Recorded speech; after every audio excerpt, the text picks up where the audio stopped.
Hospitals, schools, the environment. Lots of things that affect us all are discussed and decided in Parliament. But what is Parliament, and how did it all begin? Parliament has been around for hundreds of years and has changed many times.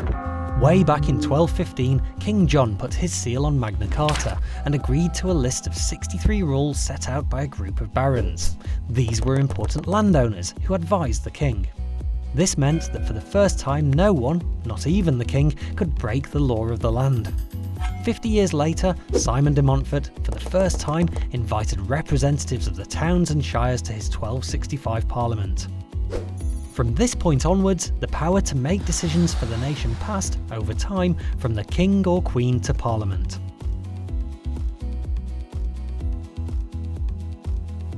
You've probably heard of the government. The government's job is to run the country. Parliament's job is to check and challenge what the government does. Let's take a closer look at what happens in Parliament today. Parliament is made up of three parts: the House of Commons, the House of Lords, and the King or Queen, known as the monarch. The House of Commons chamber is where important topics are debated, laws are discussed, and where members of Parliament, MPs, can keep an eye on the work of the government. There are 650 MPs, and each one represents an area of the United Kingdom. These areas are called constituencies. Most MPs belong to a political party, which is a group of people with similar views on how the country should be run.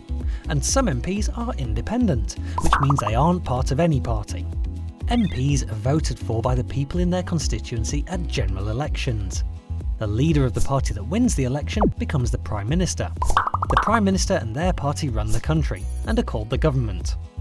Parties not in power are known as the opposition, and they take a leading role in checking and challenging the ideas of government through debates in the chamber.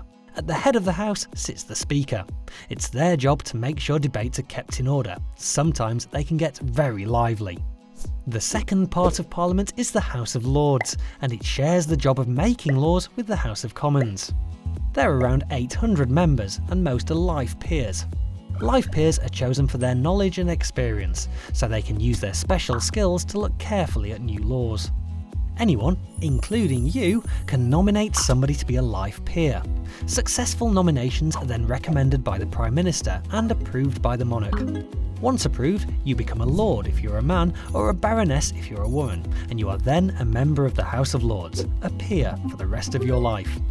In the House of Lords, there is also a small group of hereditary peers who have had their position passed on to them by their family, and some bishops. The third part of Parliament is the monarch.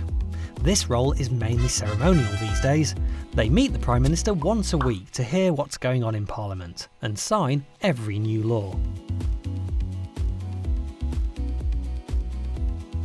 Both the House of Commons and the House of Lords share the job of making laws. But where do laws come from in the first place? A law is a rule we've all agreed to live by. Laws help everyone understand what we must and must not do. Ideas for new laws are called bills. They can be suggested by lots of different people, including political parties and campaign groups. A bill can begin in the House of Commons or the House of Lords. MPs and Lords always check bills very carefully, because making and changing laws affects everyone in the country. They do this by holding debates in each house, where they can discuss what they agree and disagree with in the bill and suggest changes. Sometimes a bill can go backwards and forwards between the two houses lots of times. This is called parliamentary ping-pong. Once the two houses agree, then it's the monarch's turn. It's their job to formally agree the bill. This makes it an Act of Parliament, and only then is it a law. In the UK, we live in what's called a democracy. This means we let as many people as possible have a say in how the country is run. We do this through our rights to vote in elections. For many years, lots of people in the UK fought to get the rights to vote that we have today, and now every eligible person aged 18 and over can vote. There are lots of different types of elections to vote in: general, local, and European. Let's take a closer look at how members of Parliament, MPs, are voted into the House of Commons in the general election. General elections take place in the UK usually once every 5 years. Voting takes place on one day, called polling day. People go to polling stations set up across the country. They choose who they want to vote for from a list of candidates by putting a cross next to the name of the person they've chosen. The candidate with the most votes then becomes the MP for that area, called a constituency.